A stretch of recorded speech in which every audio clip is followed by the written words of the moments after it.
Buenas tardes otra vez desde la Colonia Condesa. Los volvemos a saludar. Víctor Pedrosa, Leonardo Báez, en la última trilogía de Divagando por la historia, la Guerra Civil Española.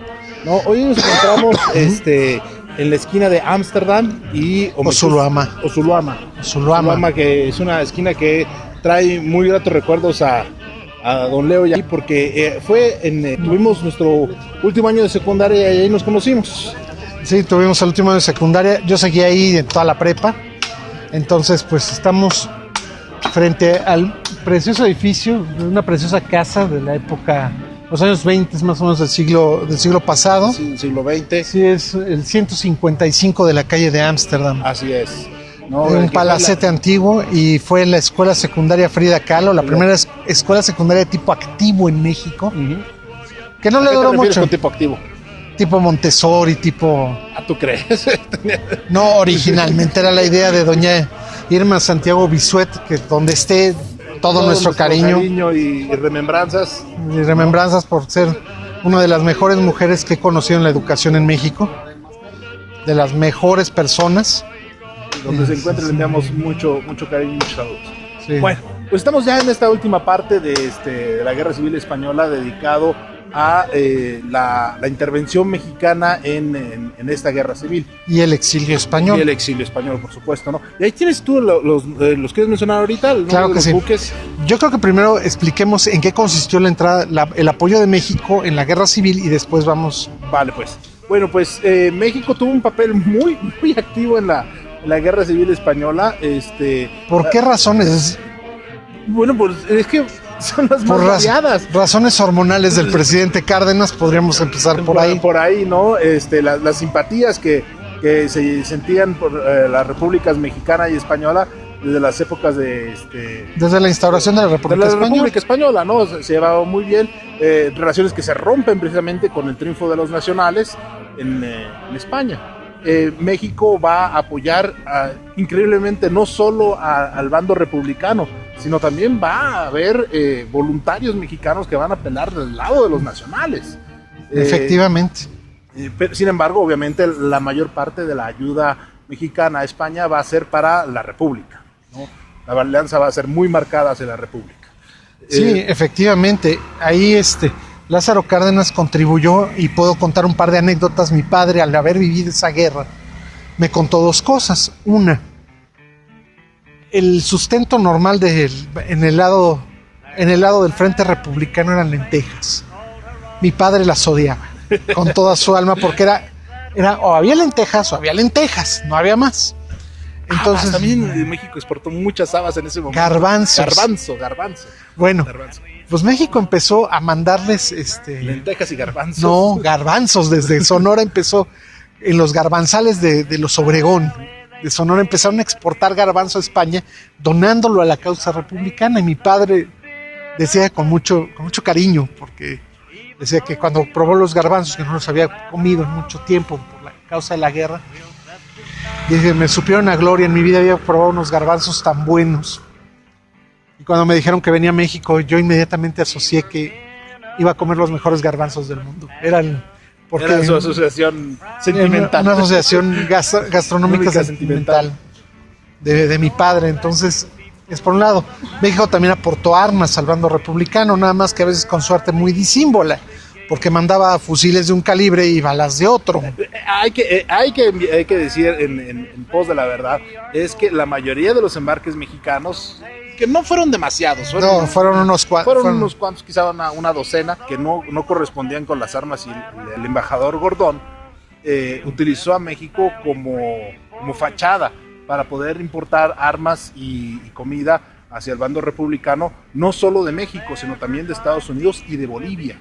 Y pienso que pudo haber ocurrido que todos los embarques eran marcados con origen mexicano. Sin embargo, las municiones pudieron haber sido americanas, no creo que bolivianas.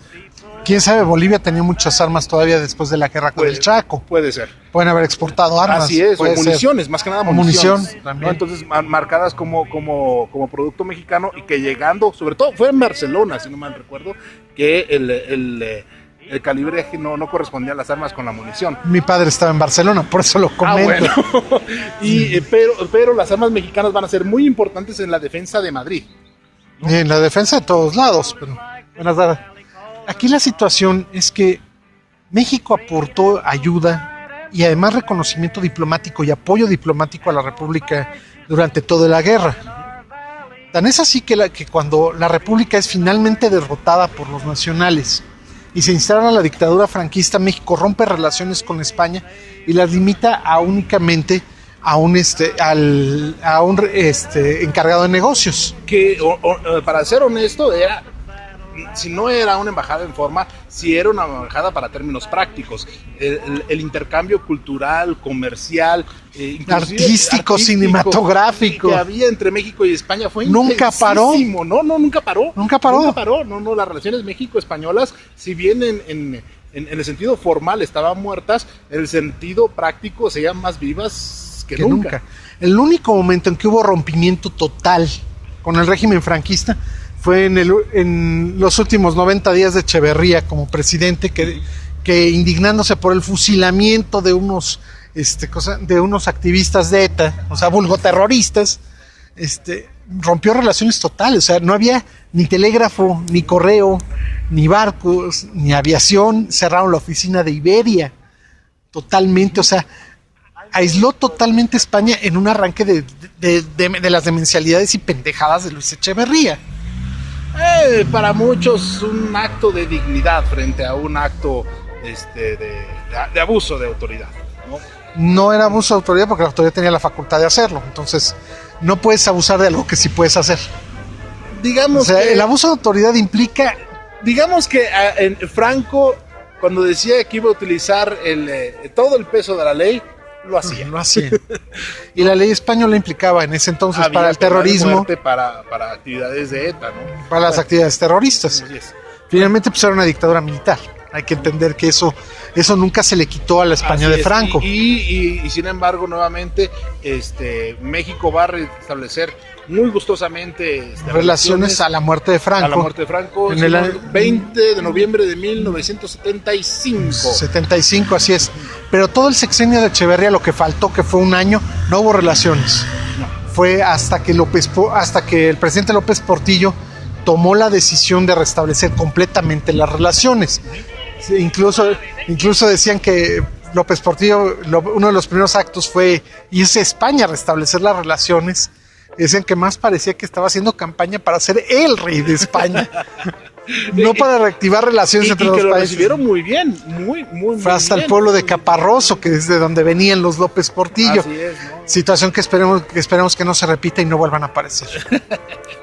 Bueno, el chiste es que México va a enviar aproximadamente, no va a enviar, se van a enrolar del lado republicano aproximadamente 200 personas de origen, sobre todo mexicanos. También va a haber americanos, argentinos, uruguayos, franceses, europeos. Estoy hablando de del batallón Mina. Del batallón Mina. Batallón Mina, que le va a darse la cantidad de gente que va a ir a defender a la República por parte de México, comandados por el coronel David Alfaro Siqueiros.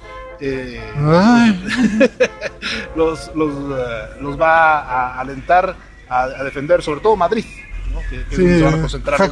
Fue de ahí que Siqueiros empezó a hacerse llamar el coronelazo. El coronelazo, ¿no? Porque pudo haber estado en 3 guerras, ¿no? en México, en España, y se había ofrecido para defender a la República Árabe de Egipto cuando la invasión de Francia por el canal de Suez. De Francia y de Inglaterra. Sí es. Sí, pero, afortunadamente Egipto no necesitó de la ayuda de Siqueiros. No, lo mandó Abdul Nasser, lo nombró como embajador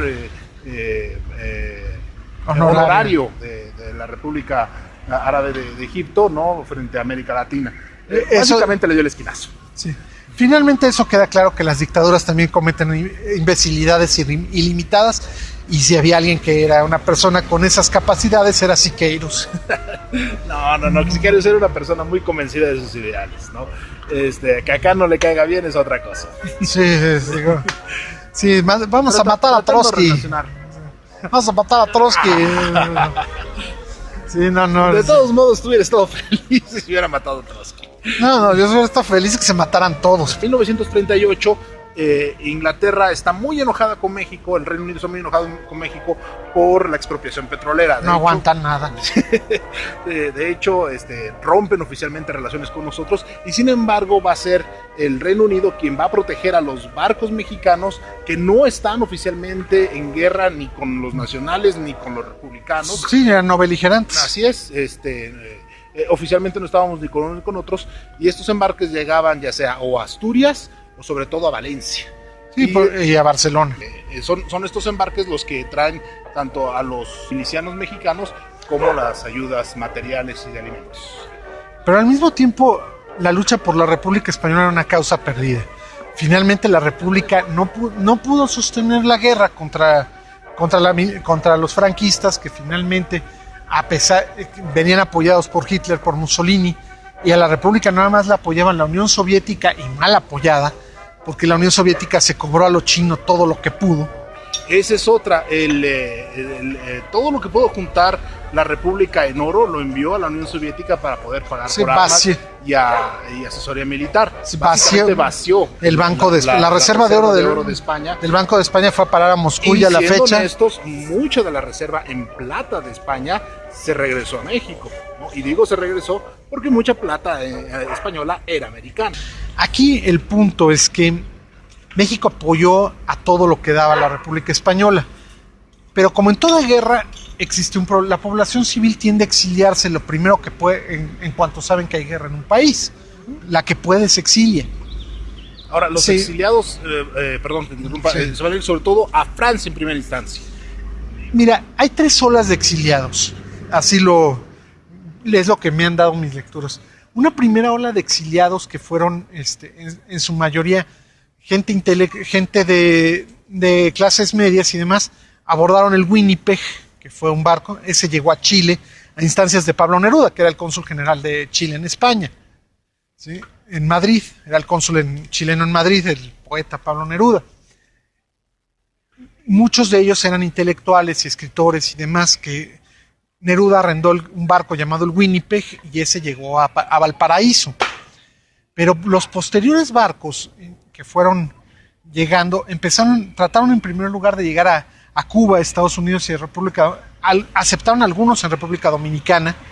De hecho, Andrés García, el actor, el Chanoc, es español, y él llegó a República Dominicana muy niño, y de hecho él se ostenta como español y dominicano.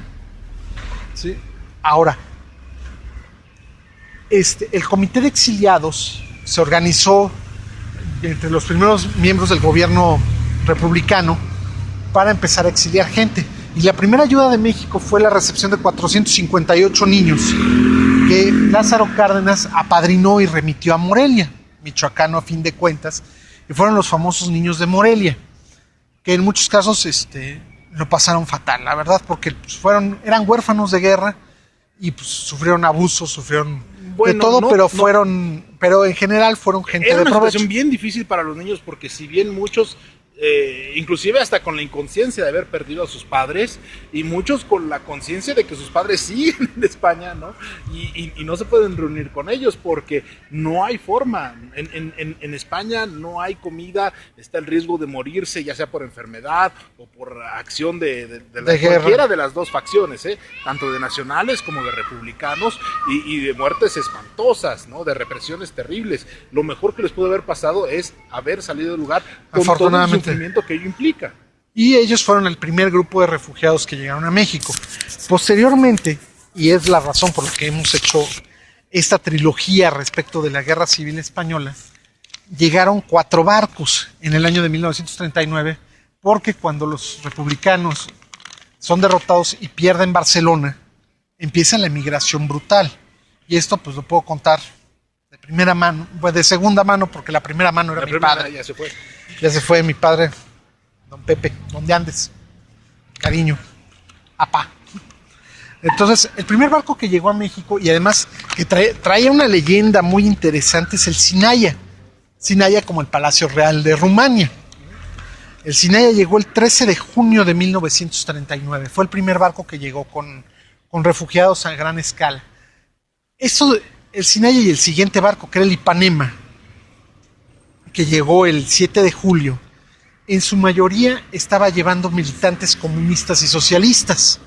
Hasta anarquistas. No, ahí te va. ¿Todavía no llevan los anarquistas? Los anarquistas no llegaron hasta el siguiente barco, mi abuelo era anarquista, porque protestaron ante el embajador mexicano en Francia, que era Narciso Bassols. Entonces, Narciso Bassols, nada más, él era comunista, entonces nada más estaba trayendo comunistas, y protestaron. Dijeron, oigan, pues los anarquistas también. Y les voy a contar por qué pidieron esto.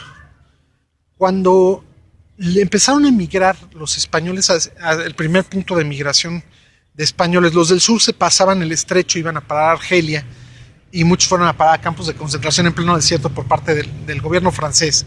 No eran los campos de concentración nazis, quiero que quede esto muy claro, no era ese concepto de campos de exterminio. En Francia de trabajo, pero se ostentó como el gran amigo de España. En la República, porque también era un gobierno de Frente Popular. Así es, ¿no? Entonces, de hecho, España fue el país Francia fue el país que más refugiados recibió como resultado de la Guerra Civil Española. Y aún sigue habiendo muchos apellidos españoles en Francia, precisamente descendientes de esos refugiados. Pero aquí la situación es que en el tercer barco ya empiezan a llegar anarquistas. El tercer barco es el Mexique. Y en ese, un 27 de julio de 1939, llegó a México mi padre, con mis abuelos y sus hermanos. El periplo de mi padre fue muy fuerte. Huyeron de Barcelona, no les querían dejar pasar a Francia. Uno de mis tíos abuelos convenció al aduanero francés quitándole la espoleta una granada de mano. Dijo, pasamos todos o vuelo la garita. El francés entendió. ¿Cómo? Cuando vio la granada sin espoleta, entendió. Entonces, al llegar a Francia, los franceses, por principio, separaron hombres, mujeres y niños en Francia. Los separaron y los mandaron a las 4 esquinas de Francia. A mi abuelo lo mandaron al campo de Argel-sur-Mer, donde estaban resguardados por soldados senegaleses, de hecho. Sí, lo cual los ofendió profundamente a los españoles, porque decían, bueno, ¿por qué nos mandan con tropas de segunda y negros para tratarnos? ¿En serio? ¿Neto eso dijo, güey? Neto, sí. No, nothing racist with that. 1939, el racismo no era mal visto. Sí era mal visto, pero o sea, no en Mississippi, ¿no? Y aparentemente en España tampoco. Sí, no les gustaba porque se sentían humillados. A mi abuela la mandaron a un gimnasio a Francia con el menor de mis tíos, al norte de Francia, y ahí las tenían concentradas a mujeres y a niños menores de 8 años. A la hermana mayor de mi padre, a mi tía la mandaron a trabajar a una granja, y a mi padre igual. Mi padre hablaba francés, como buen español, muy mal, pero hablaba francés. Por esa experiencia. Mi abuelo logra fugarse de Argel y logra reunir a la familia en Burdeos, y ahí toman el Mexique. El Mexique era un barco que hacía el servicio Beirut, Marsella, Burdeos, México. O sea, el Mexique fue un barco que trajo más inmigrantes libaneses que españoles, pero es recordado por los españoles, por traer españoles más que nada, digo, entre el grupo. Que al final de cuentas muchos libaneses también son de ascendencia española, gracias a la pendejada de expulsar a moros y judíos del territorio español, como le pasó a mi familia. Sí. Sí. Navajo kosher. Navajo kosher, efectivamente. Navajo kosher, bueno. Moshe Pumlabanca.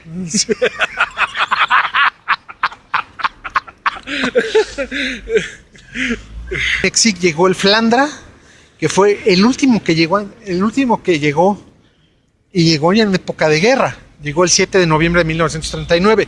Tardaban 19 días en llegar de Francia a México, los barcos, eran 19 días de viaje. Entonces el Flandra lo pasó fatal, porque ya salió en octubre de 1939 y ya los submarinos alemanes ya estaban a la caza. Todavía el Mexique pasó sin problemas porque todavía no empezaba la Segunda Guerra Mundial. De hecho, los últimos cargamentos de ayuda de México a España se terminaron gracias a que había un acuerdo. Roosevelt no quería que las armas y las municiones que compraba México fueran a parar a manos ni de nacionales ni de republicanos. Sí. Y Inglaterra ofrecía cierta protección a barcos neutrales ¿no?, que permitieran la entrada y salida de comercio a España. Una de esas, la Armada Nacional capturó, bueno, revisó se llamaba Mar Cantábrico, y descubrieron armas, ¿no? Y eso provocó la renuncia del embajador Gordón y que México definitivamente dejara de enviar mucha más ayuda a partir de 1938. Exactamente. Ahora, después y en plena guerra llegaron todavía 2 barcos más, pero que ya con cantidades muy pequeñas insignificantes, significantes, que fueron el Niasa y el Serpa Pinto II. Ahora, entre los refugiados, entre los transterrados españoles, creo que tenemos que hacer una distinción muy importante. Más allá de formación o más, entre los transterrados españoles vino mucha gente, pero principalmente hay grupos muy distintivos. Vinieron gente de formación profesional y posteriormente universitaria, vino gente dedicada al mundo artístico y a las artes, y vino la demás gente. Vino gente del pueblo. Sí.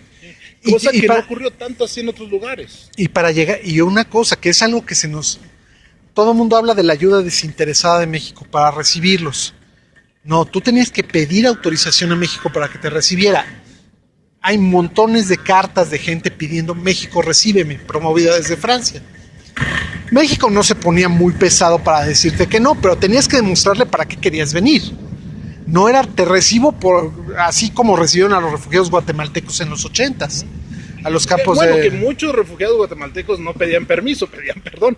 Sí, se pasaban, pero la mayoría era gente huyendo de los campos de batalla. Sí, igual que los españoles. Sí. Pero a los españoles se les pidió a todos cartas pidiendo autorización para viajar a México. Pero una vez más, no es lo mismo cruzar una frontera que cruzar un océano. Exactamente. El chiste es que sí, México, si bien fue muy generoso, ¿no? Fue más generoso que los argentinos o que los uruguayos, que solicitaban un cierto nivel de migrante. México bajó sus estándares para poder recibir a más gente y aún así no fue total y absolutamente generoso, no era universalmente generoso. Y de ahí México, entonces tenemos toda esta parte de la inmigración que llegó. Muchos de ellos eran políticos, diputados, gente que había estado dentro del gobierno de la República y cuya única función en la vida había sido ser políticos. Obviamente llegar a México y ser políticos ya no podían serlo, por razones obvias. No directamente, pero lo que hizo Lázaro Cárdenas es que les abrió la universidad, el Politécnico, y los dejó fundar un lugar más, la Casa de España en México, que devino en el Colegio de México y en la Academia Mexicana de la Lengua. Así es, todos ellos empezaron a desarrollar esta labor académica que es por lo que todo el mundo habla, es una parte de la mitología del exilio español en México, de que no, llegaron profesores, no, llegó mucha gente. Sí llegaron, pero no fueron los únicos. No fueron los únicos, no, y ni los afortunadamente. Y llegó mucha gente de trabajo. Mi abuelo era empleado de la compañía de gas y era sindicalista. Lo que hizo mi abuelo, pues tratar de salir adelante trabajando, y crió una familia en México, se desentendió para toda su vida de la política, y a fines de los años 60 a mediados de los años 60 regresó a España con mi tía, la hermana mayor de mi padre ya se había casado, mi tío Manolo igual. Y regresaron a España. Mi abuelo murió en Madrid. Mi abuelo, don Manuel Báez, murió en Madrid. Y las dos mujeres decidieron regresar a México. Porque pues estaba el resto de su familia aquí. Estaba mi padre, estaba mi tío. Hubo mucha gente que... el síndrome del exiliado es muy difícil porque comienzas a hacer romances de tu tierra natal y a añorar lo que realmente no existe, ¿no? Y eso no es un síndrome exclusivo de los españoles en México. Le pasó a los chilenos, le pasó a los argentinos, le pasó a los uruguayos e inclusive hasta a los guatemaltecos, ¿no? Aquí entonces el hacer una apología de la tierra materna y dormirse con la maleta hecha para regresarse lo más pronto posible siempre ocurre hasta cierto punto cuando decides ya por fin jugar de local. Aquí era algo muy obvio. Mis abuelos siempre juraban que Franco se moría en 15 días. Él era la esperanza Y de duró, todos los... y duró 37 años. La dictadura duró 37 años. Imagínate todos los cubanos que están esperando que se mueran los Castro. No, pues ya se van a morir a ellos primero. Así es, ¿no? Y todo el mundo juraba que Estados Unidos iba a matar a Fidel a los 15 días o menos, ¿no? Pero, sí, suerte de gallego. Es la suerte Los del gallego. gallegos son especiales. Son suertudos, los Sí. gallegos, suerte del galego. Así es. Pero aquí veo, el problema es que desarrollaron, y eso es mi crítica a los catedráticos y académicos españoles, es que desarrollaron una mitología en México diciéndonos, oh, gloriosa República Española, era una Arcadia de sabiduría y de inteligencia y demás, cuando realmente era un verdadero desastre. Sí y no, se promovieron mucho la libertad de pensamiento y cuestiones políticas muy interesantes, pero no era el paraíso intelectual. Que ese es el problema, eso es lo que vendieron a generaciones y generaciones de egresados de la UNAM, del Politécnico y del Colegio de México. Y también, siendo honestos y siendo objetivos, sí, México se benefició muchísimo de la inmigración española. Sí, porque los cuadros intelectuales mexicanos que se habían desarrollado en el porfiriato huyeron con la revolución y murieron. Y aún los cuadros empresariales o laborales, empresas como Euskadi, ¿no? Aurrerá. No, pero esos fueron de antiguos residentes. De todos modos, los métodos administrativos sí. que llegaron con los inmigrantes españoles se instalaron precisamente en fábricas, en tiendas, en todos los negocios españoles que ya existían en México o que comenzaron a nacer después de la migración española. Igual, nutrieron otra vez a uno de los puntos más sensatos y buenos que tuvo la inmigración española mexicana, que era la Sociedad de Beneficencia Española, en donde pues era la competencia entre benefactores españoles a ver quién aportaba más. Don Pablo X, don Ángel Urraza, esquina con Bartolache, ¿no? y demás. Aquí quiero rematar un poco lo que estoy diciendo, es que entre el bien que hicieron los académicos españoles en renovar la ciencia y muchas cosas, también causaron mucho mal, porque toda la primera generación que estudió con ellos en la universidad empezaron a desarrollar unas ideas. Sobre todo se encauzaron mucho hacia el marxismo, mucho hacia el populismo, y uno de los ejemplos más patentes, patéticos y desastrosos de ello fueron José López Portillo y Luis Echeverría. Ellos se creyeron la idea de que la República Española era una Arcadia y pretendieron reproducir los sistemas de la República Española en México con los resultados que a la fecha seguimos pagando. No estoy del todo seguro. No, si calculas por edades, sí. No, yo no te digo que lo que me digas es mentira. Son más de 500 años de una historia bestial. Pero esa formación ideológica nació de la gente que provenía de la República Española y que no solo lo implantaron en estas instituciones gubernamentales, también ellos crearon sus propios colegios, los colegios Cervantes en provincia y sobre todo en México el Instituto Luis Vives. Luis Vives del Madrid. Y el Colegio Madrid. Ellos siguieron dándole cuerda a esa idea de la Arcadia revolucionaria, romántica.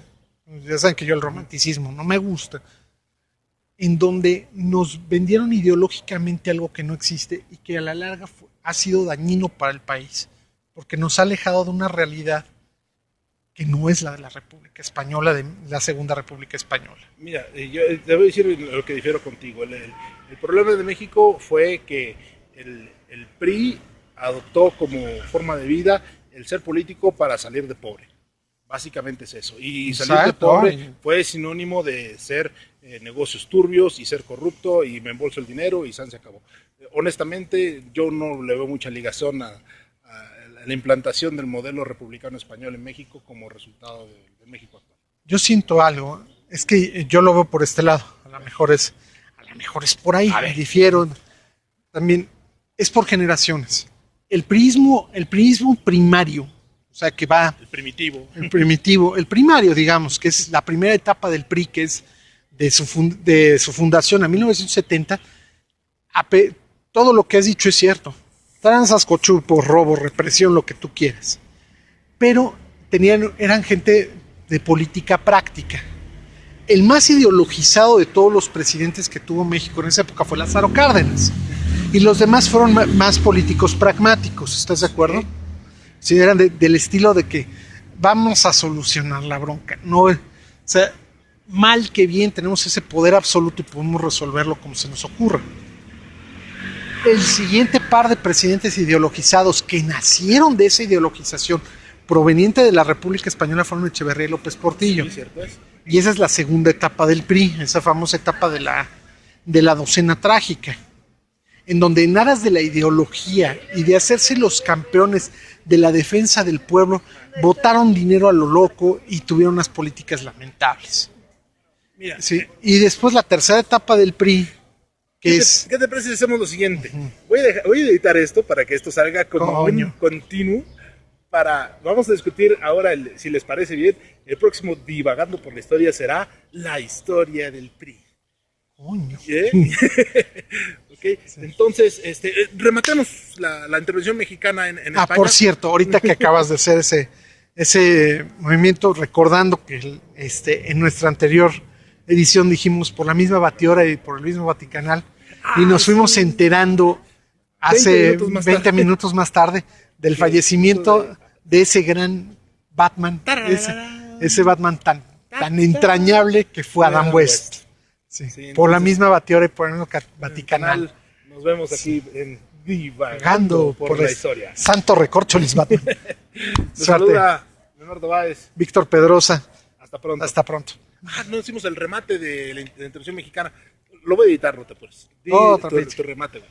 Miren, yo creo que la República Española, yo quisiera rematar con algo que me queda dentro de lo personal. Si hay algo que he de agradecer profundamente a México, es que permitieron que un muchacho de 13 años pudiera llegar, de 12 años, miento, mi papá tenía 12 años, pudiera llegar a vivir bien, huyendo de la guerra, a un lugar donde ellos esperaban pasarla muy mal y fueron recibidos muy bien, donde mi padre fundó una familia, donde encontró cariño, amor, encontró muchas cosas.